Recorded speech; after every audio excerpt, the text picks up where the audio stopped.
Okay, this video is about 3 abductions I had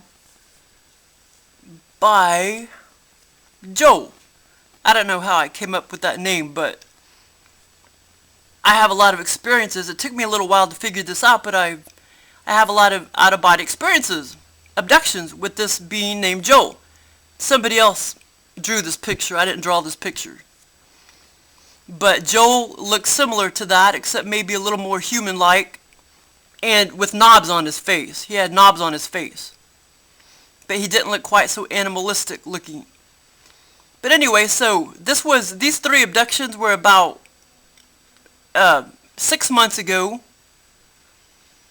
And I've had a lot more than 3, but for now I'll just talk about these 3 abductions. So anyway,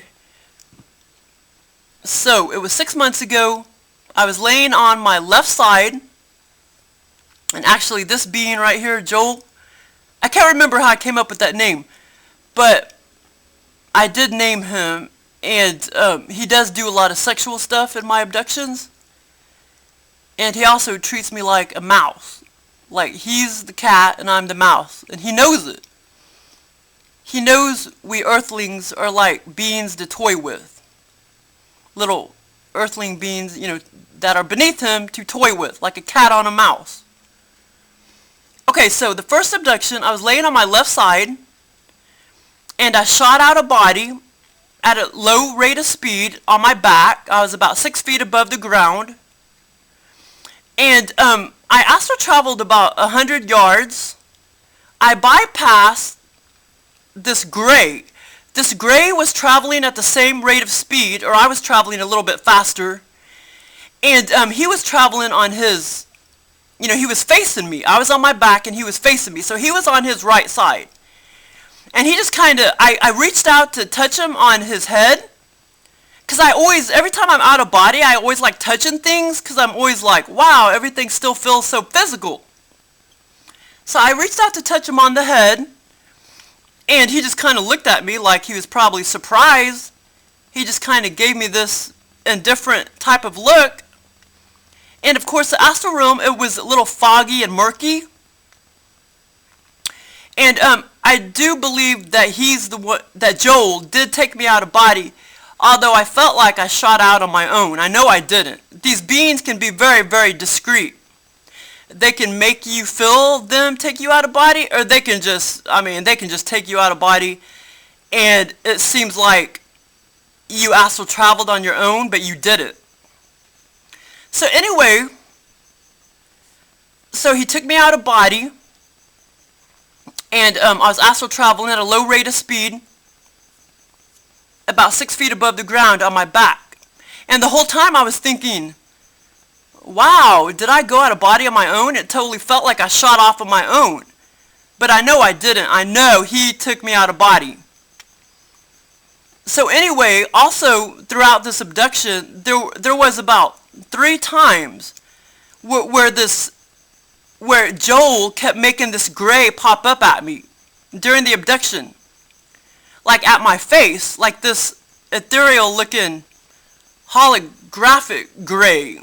And I think Joel was creating that image, you know, through technology or whatever.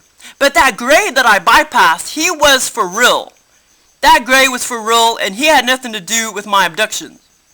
But yeah, there was 3 times where this like gray, ethereal, hologram looking gray popped up at me like just inches from my face 3 times during this abduction. And I do not believe, you know, those were fake grays. I do believe those were fake. done by technology by Joel. And so anyway, I astral traveled about 100 yards, and then I came to a complete stop. And I got on my feet, I landed on my feet, and I turned to the left. And for whatever reason, I grabbed Joel's hand. He was standing there. And I grabbed his hand with my left hand, and he squeezed it really hard. I can feel the pain on my astral hands. I totally felt the pain on my astral hand. And it's like he just kind of gives off this, energy like, hey, I'm the cat and you're the mouse. And I am superior to you, earthlings. He totally gives off that energy. And like I say, he's fun to play around with. He's a pervert, but I know that he would never hurt me. Oh, he probably could if he wanted to, but... So anyway, but when I stared at him, what he did was, and this may be true, I heard that they have a hard time shape-shifting when they're actually in their own dimension. But of course, when they come to your dimension or the astral realm, when they come to your astral state or virtual reality dream state, lucid dream state, they can, pose as anything. And I know they can. But it's like when they're in their own actual dimension, yeah, maybe it's true. Maybe they do have a hard time shape-shifting. So what he had to do was, because it did seem like he couldn't shapeshift, so what he had to do was, so apparently he was in his own dimension. After I bypassed the astral realm, then I landed in his dimension. Fourth dimension, or whatever you call it. What he did was he tried to blur up his face with some human-looking ugly man. He tried to blur up his face, and the picture, the image of that man was very ugly. But I could still try to, I still sort of seen Joel behind that fake, human-looking face that he tried to cover himself up with. But yeah, so he tried to blur his face up with this ugly man. And, but Joel, he does have knobs on his face, because one time he took me out of body at the foot of my bed, and I actually felt him when he took me out of body. I felt his face, and I felt the knobs. I felt some smoothness and some knobs as he was taking me out of body, as my face was going down his face. And that was another abduction. But, so anyway, he does have knobs on his face, but he doesn't look quite so animalistic looking. He looks a tad bit more human. And that's why I like this picture, but I didn't draw this picture, so whoever drew it, it's really awesome.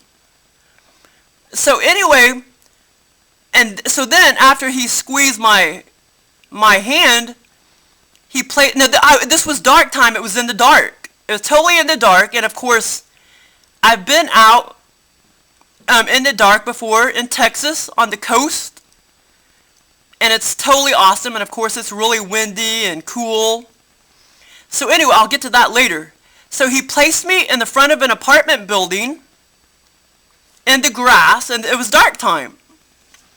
And there were some Hispanic women talking and standing around, and of course I used to live, see, they try to imitate certain things from your real reality into the abductions. They try to imitate or assimilate all that stuff into your abductions. Like, I did live in a similar apartment when I was in Texas. And of course, there's a lot of Hispanic people in Texas. And he put all that in my abductions. I think he tried to, imitate the apartment complex I used to live at. He put some Hispanic people in the front yard. In the front of the apartment complex. He put me on my butt in the grass. And so after he did that, he made me take off my jeans. And I felt like I was only 5'2" in this abduction. I don't know why he made me only 5'2", but I felt like I was 5'2", and I'm about 5'11", or maybe with shoes on, probably almost 6 foot with shoes on. Yeah, so I'm almost 6 foot with shoes on. And he made me take off my jeans, but my jeans were kind of tight. And I don't like tight jeans, like around my knees or my calves. He made me take off my jeans, and then I looked down, and he turned me into hermaphrodite. I looked down and I watched it grow to about 10 or 11 inches, and my hermaphroditic little dong was only about, you know, half, three-fourths of an inch wide. And this isn't the first time he's turned me into a hermaphrodite. They've turned me into hermaphrodites, him and I think many other beings, many, many, many, many times. I can talk about that later. So he turned me into hermaphrodite, then, and he made me kind of play with it and everything. He did not get me all aroused and stuff in this abduction. Most of the time he does. He'll make me climax, he'll get me all aroused, which is super, super cool. And so anyway, after that,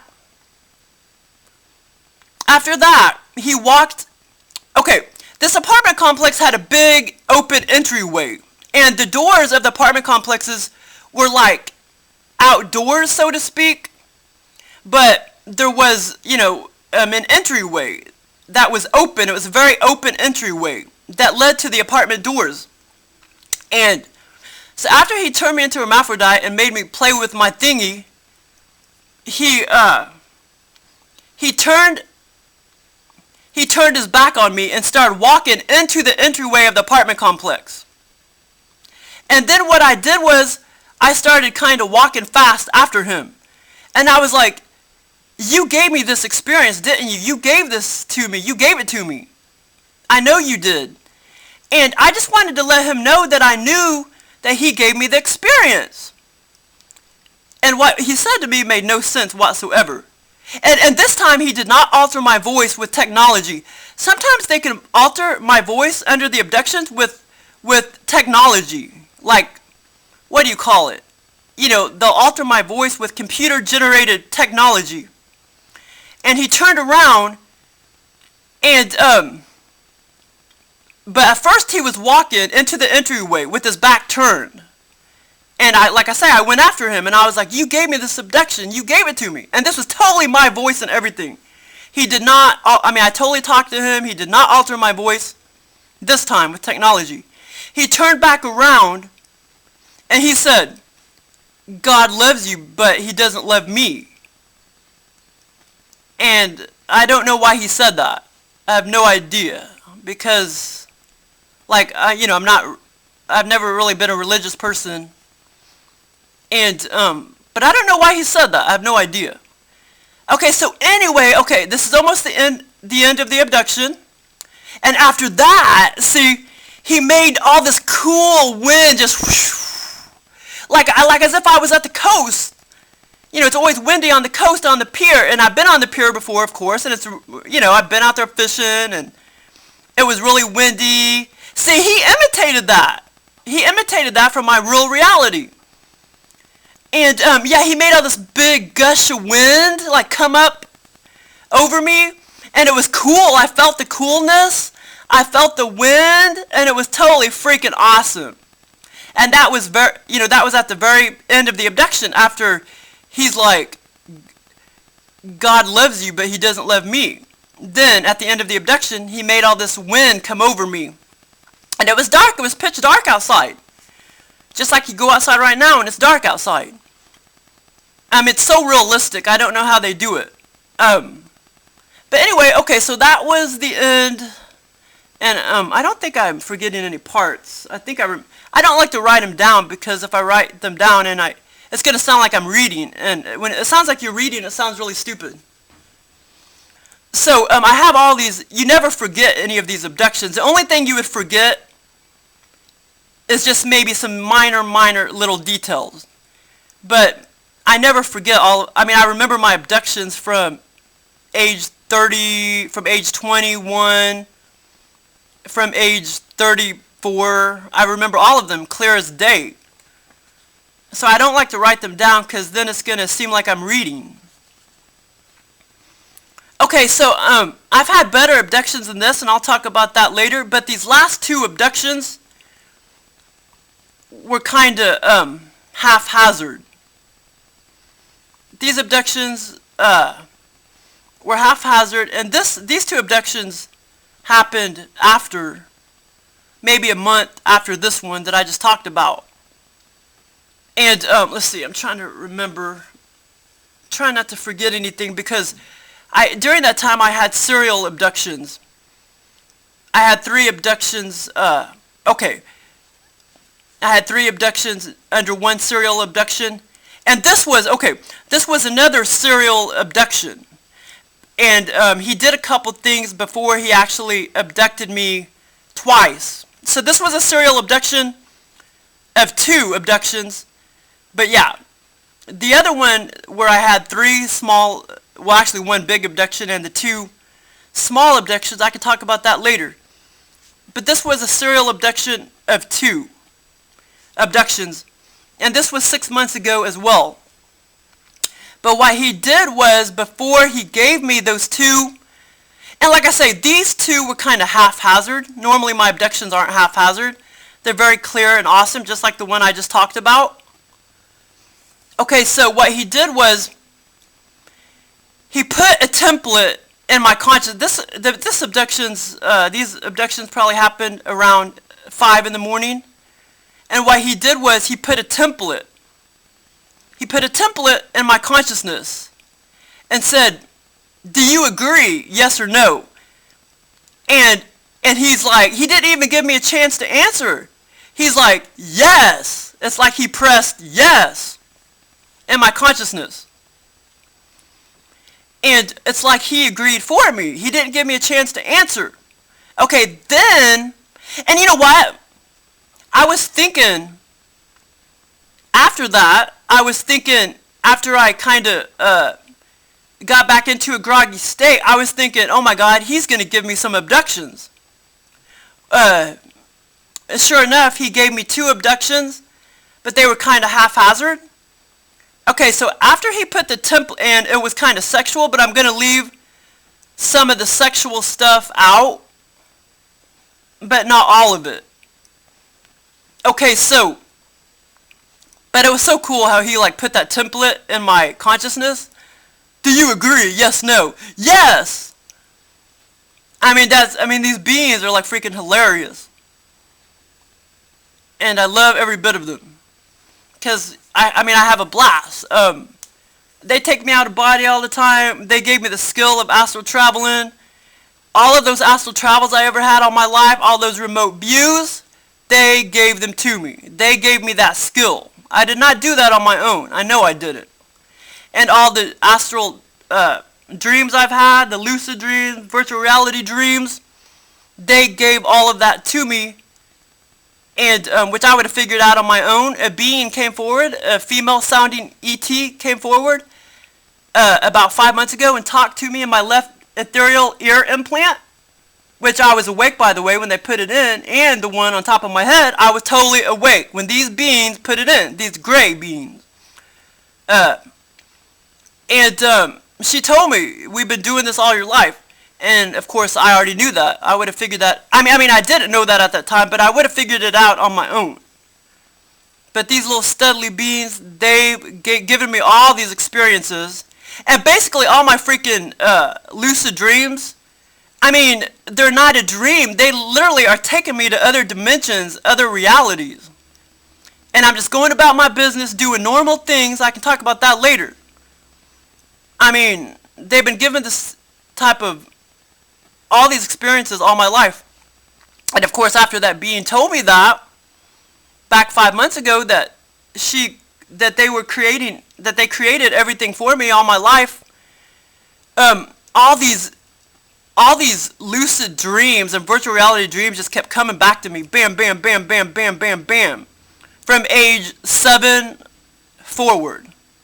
Yeah, I remember one virtual reality type of dream I had when I was 7 or 8, and it was sexual. But it was appropriately sexual for a 7 or 8-year-old. Okay, so anyway, so after he put that in my consciousness, do you agree, disagree? Agree! Then, like I said, when I got into a groggy state after that, I was thinking in my head, he's going to give me some abductions. And I knew it was him. I knew it was Joel. Yeah, because they're very, some people call them very proud, very arrogant. And yeah, I would say that they are. A lot of them, maybe not all of them, but some of them, especially he is. He's very arrogant. He's very proud. He's very, I'm the cat and you're the mouse. And you're a being to be toyed with because you're beneath me. That's his attitude. Okay, so anyway, so what he did was, the first abduction, I mean actually this is the second abduction. I already talked about the first one. So the second abduction, after he put the template in my brain, he stuck me in an apartment. And this apartment was totally, actually, I mean, I think it was a house. But it was foreign to me. It did not seem similar to any houses I've been in. He stuck me in a house. I was on the bed. And, okay, I was on the bed.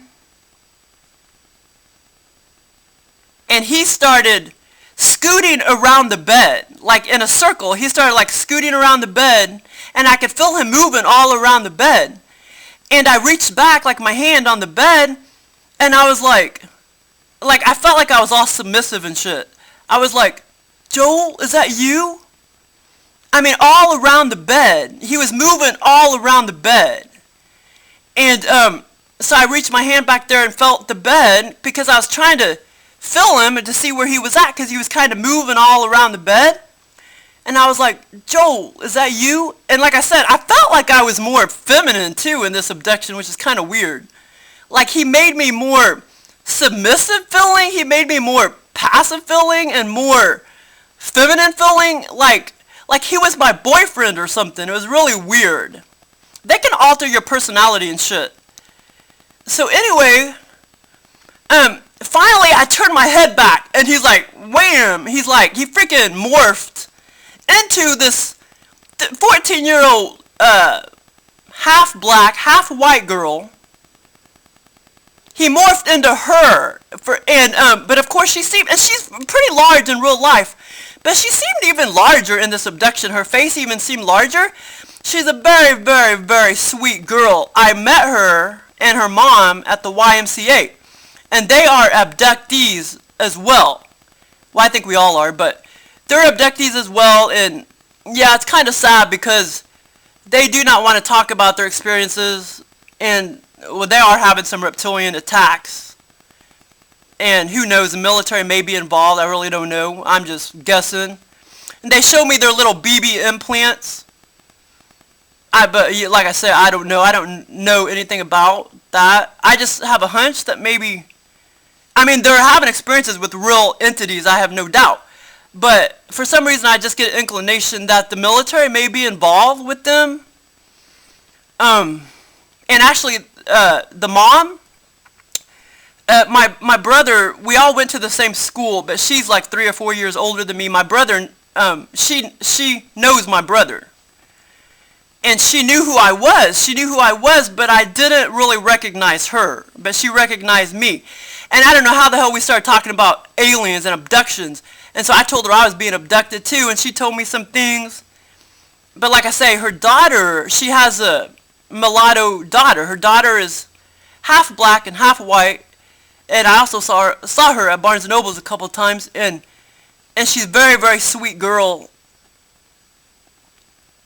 Yeah, and she's only well, now I think she's probably about 15 or 16.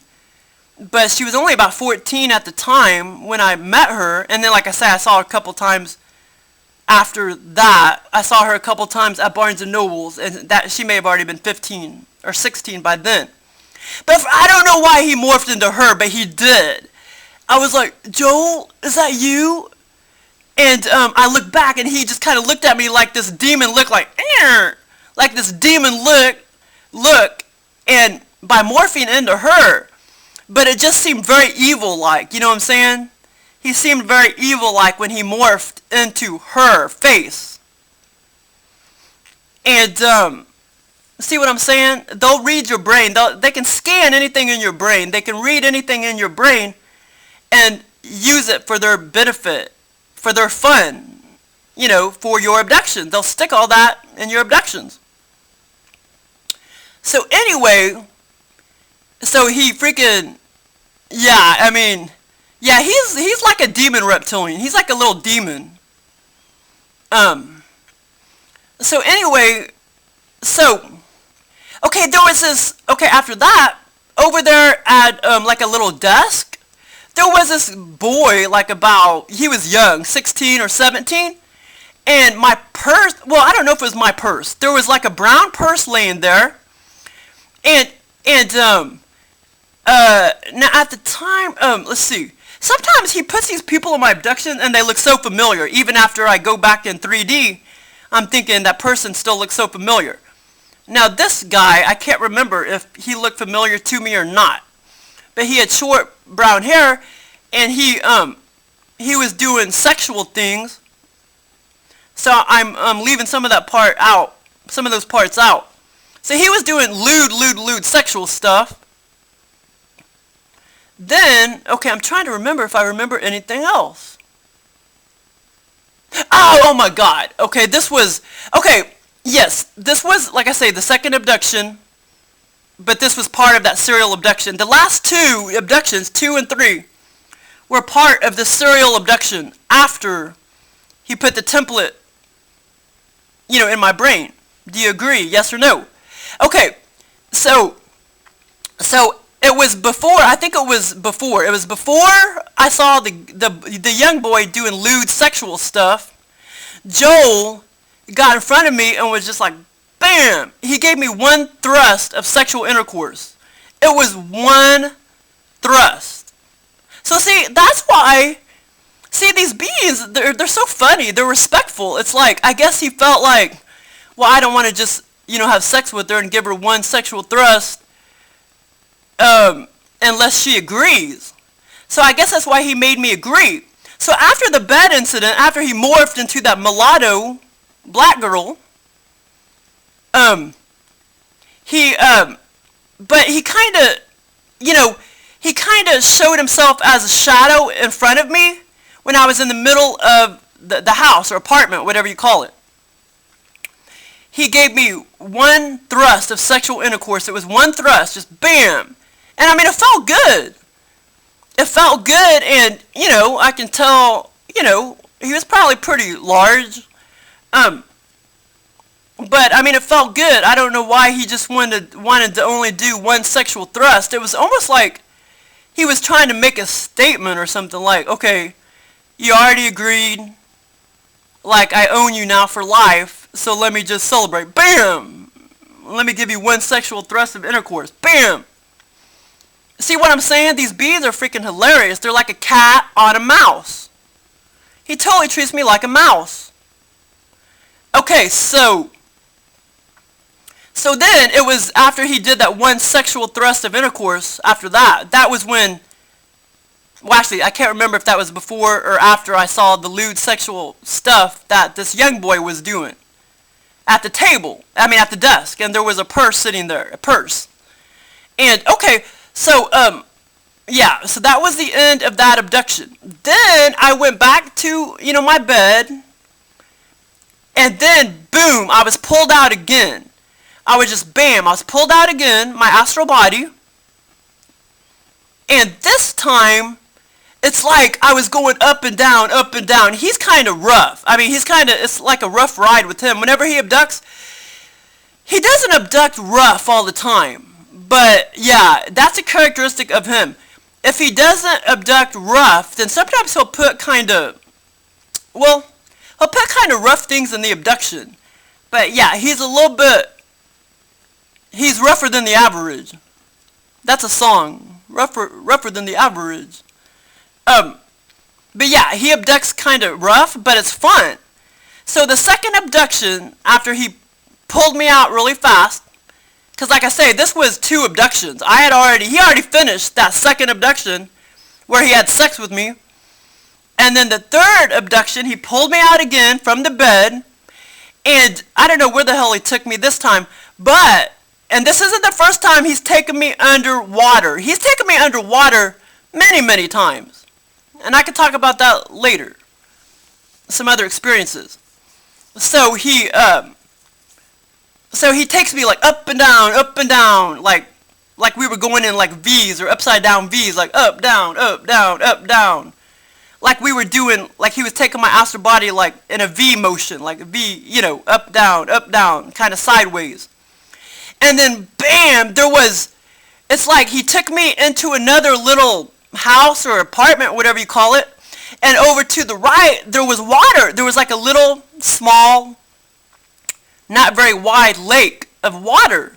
And then he just, bam, we went down underwater. And there was like, I mean, a whole little, I don't know, there was a whole little neighborhood down there. A whole little neighborhood with a few buildings around. There was a few buildings around. And there was a lot of people standing around, and I didn't know them. I did not look at them close, so I have no idea who they were. And then he's done this millions of times before too. He places me on the ground, and he made me like do some sexual poses. And but this time he didn't try to have sex with me or anything. And that was the last of that abduction. But it was mainly that abduction. The third one was a little bit haphazard. For whatever reason, I don't know. But it was a little bit haphazard. But so was the second one. It was a little bit haphazard too. I guess it just depends on if, you know, they have to grab you at that perfect timing. And I guess if your brain is a little bit off, if your brain waves is a little bit off, that may be why some of the abductions seem a little bit on the haphazard side. But yeah, that abduction was like totally cool. I thought it was cool how he put the template in my brain. Do you agree? Yes, no, yes. And then it's like he wanted me to agree that he was gonna like bam have one little sexual thrust of intercourse with me. And like I say, I mean, he did feel kind of large, you know what I'm saying? But it felt good. I mean, it felt good.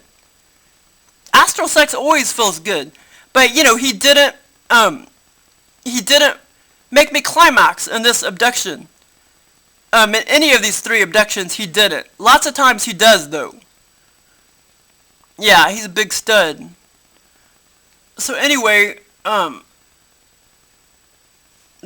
can maybe talk about something else. This video is almost 33 minutes. I can talk about, well, I could talk about one more abduction, I guess. Okay, I'll talk about a 4th abduction, because this will be really fast. Okay, this abduction, I was laying on my stomach, and this was by Joel too. I guarantee you, this was Joel giving me this abduction. He does the same shit in all my abductions. He'll do sexual things, and I can tell by his energy when I'm in the abduction that it was definitely Joel that gave me the abduction. Now you can't always tell sometimes when the being is like standing there by you in the bed. Sometimes you can feel their magnetism. Sometimes I can't always tell instantly, you know, if it's a reptilian or some other kind of entity or a gray. But Joel, he does like to pull me out at the foot of the bed. That's his thing. He likes to, of course, this time he was actually gentle. But I know it was Joel that gave me the abduction, because he's always doing rogue things in my abductions. So anyway, this time I was laying on my stomach. He pulled me out very, very slowly. This is abduction number 4. And like I say, I've had many more abductions than this. But this is abduction by this being. But this is abduction number 4. I was laying on my stomach. He was at the foot of the bed. He pulled me out very gently. And the whole time I was kind of scared, to tell you the truth. I was like, oh shit. I was scared because, first of all, I thought I was scared because I felt kind of vulnerable because I normally sleep on my back. But this time I was on my stomach. And, so anyway, And also, but I realize now, see, I didn't know at that time, when he gave me this abduction, I did not realize, I did not name him Joel yet, and I did not name him Joel yet, and I didn't realize that he had been coming forward to give me all these abductions. You know, he's given me a disproportionate amount, but I know a lot of other beings have given me abductions, different kinds of abductions, and I think those were some different beings. But it took me a little while to figure this out, but at this time I didn't know he was the same being that kept coming forward to give me all these abductions. This abduction was longer than 6 months ago, this fourth one. It was longer than 6 months ago, probably about a year ago. I was laying on my stomach, and like I say, when he pulled me out, that was when he got me, when my head started getting near my astral hands and my astral head started getting near his body. That's when I reached my hand up and I felt his face, and I felt the knobs. I felt smoothness, I felt the knobs, and some smoothness. So he does have some smooth parts of his face, but he has knobs on his face too, his forehead, and maybe the sides of his face. So anyway, and I was kind of scared. I was kind of like scared as he was pulling me out of body. And this was again 5:30 in the morning. But now I realized the reason why I was scared was because I felt that he was kind of rogue. At that time I kind of felt like, okay, this being is kind of rogue, or he's going to be kind of rogue. Sure enough, okay, he puts me, actually, he kind of puts me like I was outside. I was outside, but I don't remember seeing anything around me, like buildings or anything like that. I don't remember seeing buildings or anything. But he put me outside, and I do totally remember this abduction, but I'm gonna alter it a little bit. He used some kind of object, and he kept tossing it at me. He kept throwing it at me, like throwing it at my mouth and throwing it at my private part, and kept throwing it at my mouth and like throwing it at my private part. Yeah, he kept like beaming me with this object, and you know, it didn't hurt or anything. I mean, it did not hurt. I mean, and it was kind of arousing, you know what I mean? And here again, he did not make me climax or anything, but like I say, a disproportionate amount of times he does. But yeah, so he did not, it was sexual, but he did not make me climax. But I mean, it felt okay when he was like hitting my mouth, you know, it didn't really hurt. He was hitting my private parts, and he kept tossing an object at me, hitting me with it. Which you may think that's kind of rogue, but I think it's all fun, man. I have fun with these beings. I totally do. Even though I know they're kind of not exactly angels. But angels is a matter of perception. Because, I mean, look, I don't see any angels from the heaven realms coming and giving me all these out-of-body experiences, although there was another incident I can talk about where I think it was probably some angelic kind of ET that gave me these out-of-body experiences. That was a little over 3 years ago. I can talk about that later. That was before I even knew that I was an abductee and had been all my life. That was a little before that. So anyway, I do remember what object he used, but I'm not going to say what object he used. So I'm editing that part out. Okay, so that was my 4 abductions by this being named Joe. But like I say, I've had many, many, many more, but I could talk about those later. Thanks.